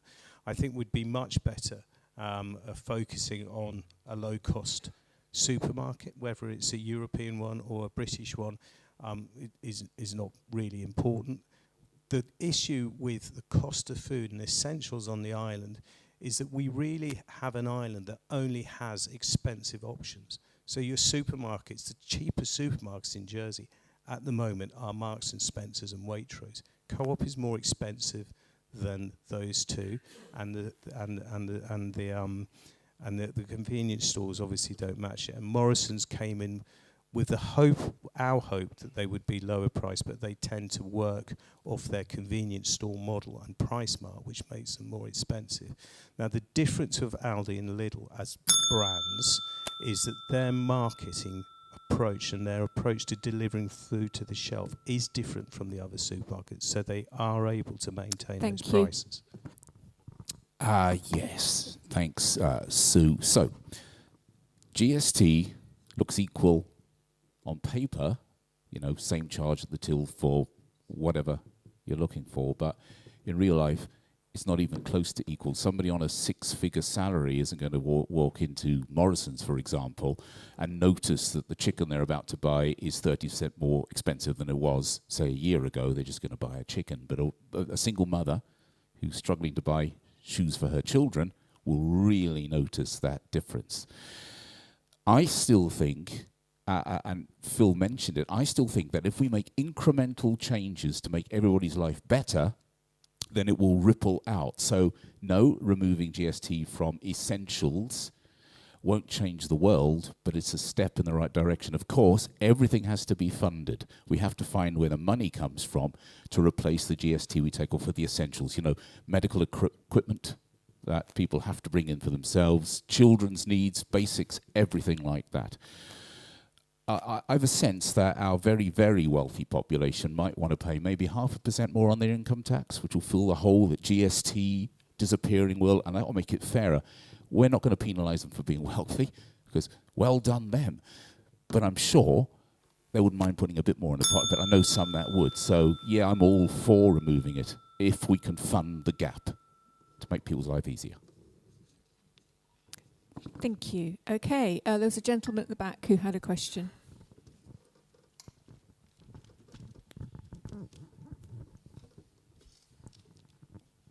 Hello, Stephen Austin Voter, and I live in St John. You clearly all feel passionately about serving the public, and there are lots of good ideas. I don't know about anybody else, but I find it difficult to get a sheet of rice paper between all of you. So when I vote, it will probably come down to in whom do I place my trust. I can't think of a jurisdiction anywhere which has lost the trust of the public. But my question to you is, what skills can you bring to bear, and what values do you subscribe to that will make sure you maintain our trust for the next 4 years?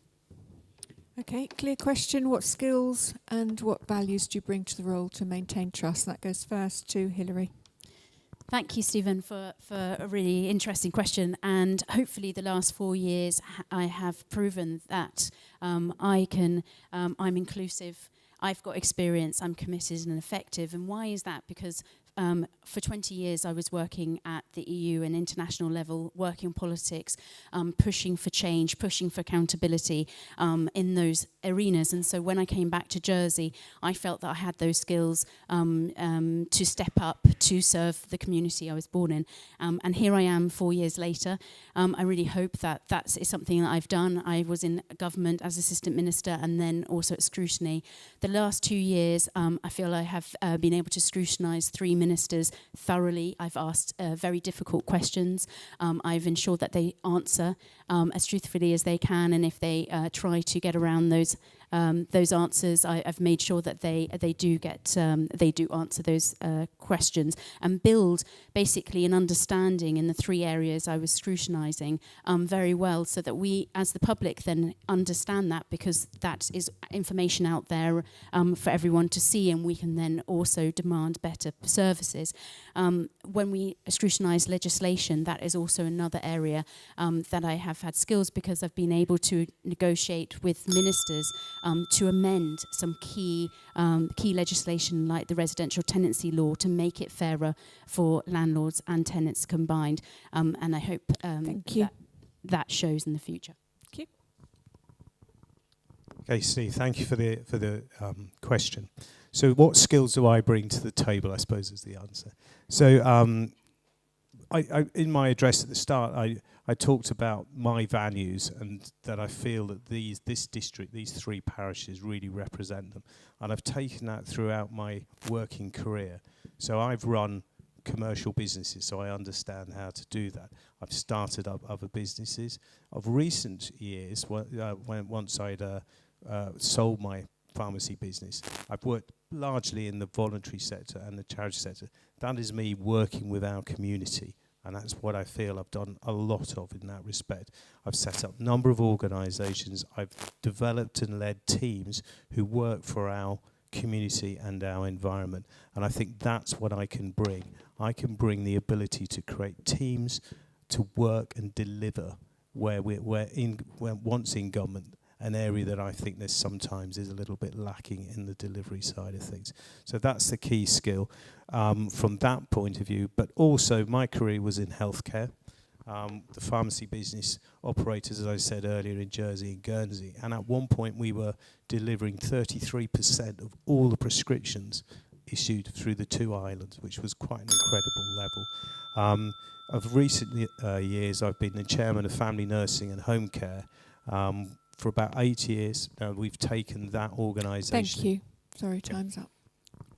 Stephen, I love the rice paper analogy. We're not dissimilar, and as it goes, I think there are 4 people who could really, really serve you well here, and it's a shame that one of us has to fall off, because there are some districts who could benefit from all of us, if I'm honest. Now, I've been in the public eye, as it were, or ear, for many, many years. I have, when I was last in the Assembly, seen some good people go in, pull up the drawbridge and turn into some kind of egoistic monster the other side. And I've thought, who are you? I don't even recognize you anymore. I don't need my ego massaging. I've had years of that nonsense, and it counts for nothing, really. I want to represent you. I am incredibly willing to be a conduit, i.e. somebody from the outside who's on the inside, who will take your questions directly into the Assembly and put them down on the table, so people have to sit up, the Assembly has to sit up and pay attention. It is vital that I serve. I firmly believe that the only reason that we're in there is to represent you, your voice, not get so wrapped up and tangled up in the whole policy, but to take a human voice in there. Now, it's got to be about trust. It's got to be about accountability. So if I'm elected, please pull me aside at any point and say, you're not doing the job, and I will happily hold my hands up, because we're all imperfect, but we've got to try. Thank you, and thank you for the questions, Steve. I believe that this island is all built on entrepreneurialism, on it being an easy island to live in terms of our lives. That's something I believe that our government should not be too big.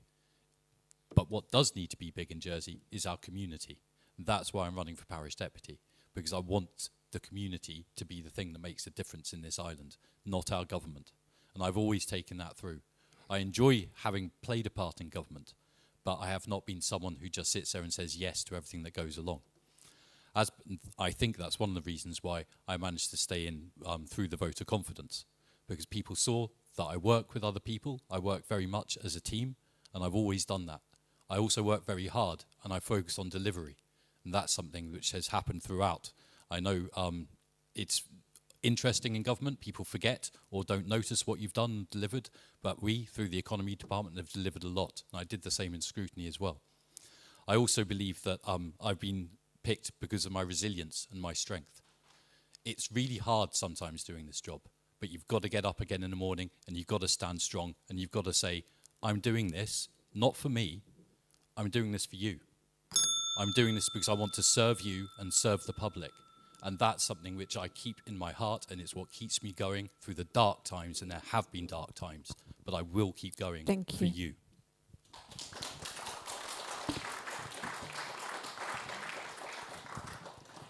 One more question? Anybody want to have a question? Or you've had that's a second question. Is there any other first questions? Gentleman here.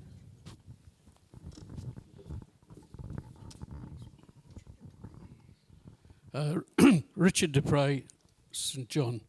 As a former constable of the parish, I was elected in 2002, and as such, I had 2 years in the committee government and a year in the ministerial government. And in my opinion, the committee government worked a lot better than the ministerial government, and a lot better decisions were made. Do the panelists think that something can be done to make a better government from the present system? Okay. Can you make a better government from the present ministerial system? Go first to Phil Romrell. Thank you, Richard. I think I've touched on this earlier. Actually, I think one of the issues with the ministerial government, and I like the ministerial government from the point of view is it puts someone in charge and makes someone responsible for delivering what needs to be delivered.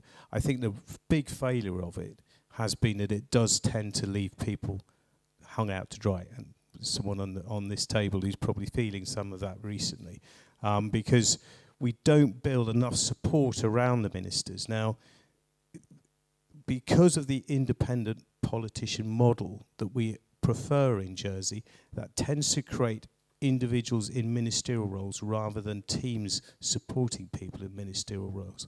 So what I would be in favour of is creating an almost a hybrid model of ministerial and committee roles, and create ministerial panels to support the minister, maybe have 2 or 3 other politicians, co-opt people from outside politics in to bring their expertise into the role to support the minister in the decision-making side of things, and also to challenge the civil service who may be wanting the minister to behave and follow a certain plan which works in their favour. And I think we can strengthen the ministerial government as it is by doing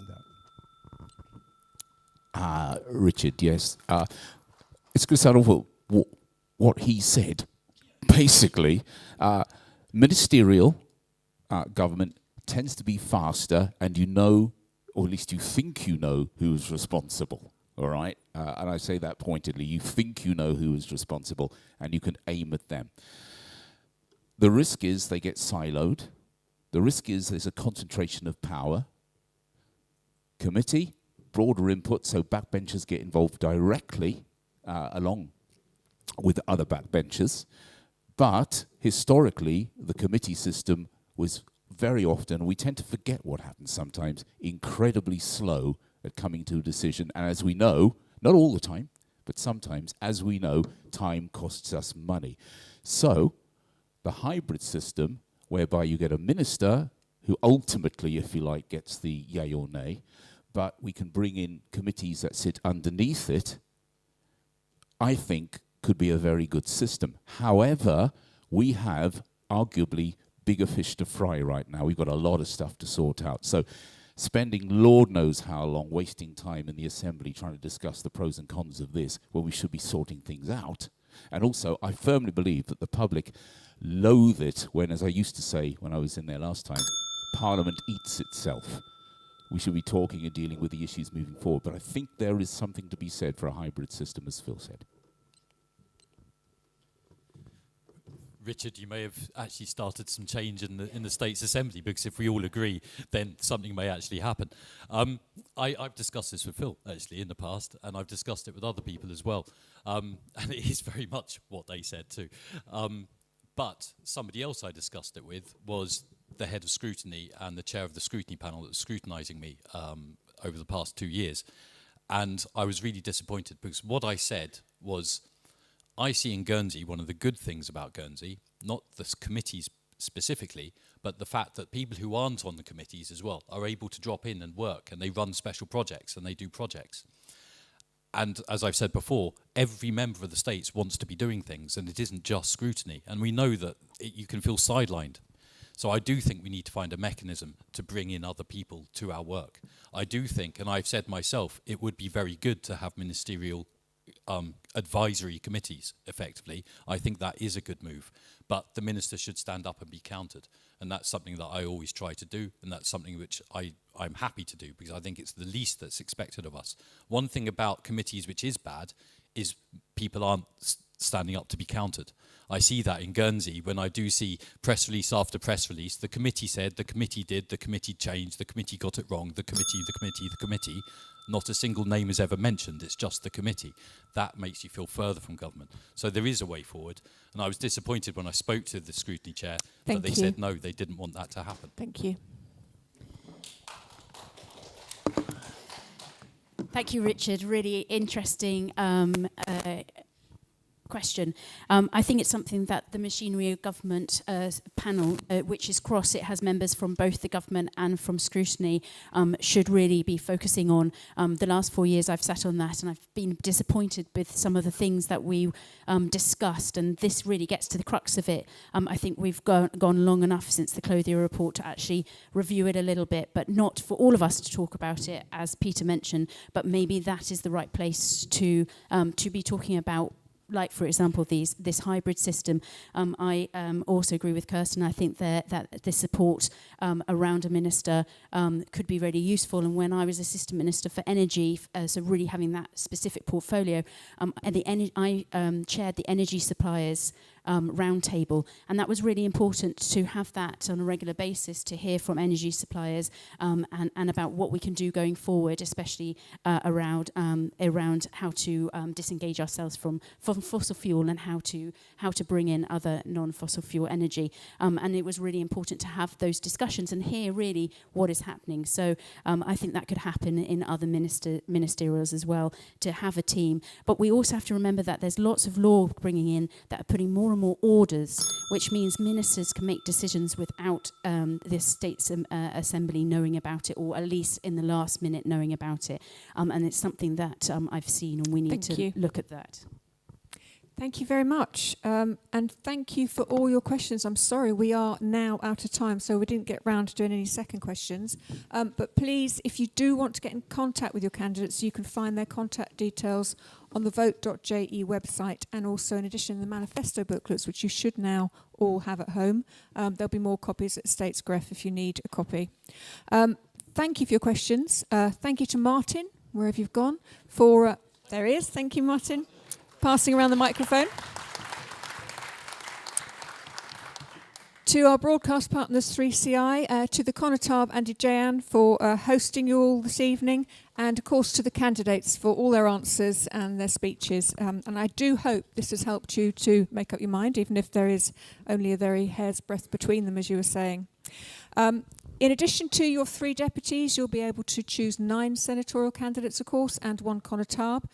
If you applied for a postal vote, please don't forget that you must get your ballot papers to be received by the judicial greph, not Statesgraph, by 12 noon on Sunday the 7th.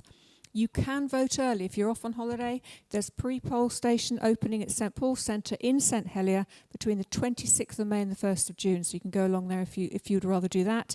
And of course, election day is Sunday the 7th of June. Polling stations will be open from 8 a.m. to 8 p.m. But please remember to take photo ID with you. So once again, thank you very much. If you need any further information, please look on vote.je. Thank you all.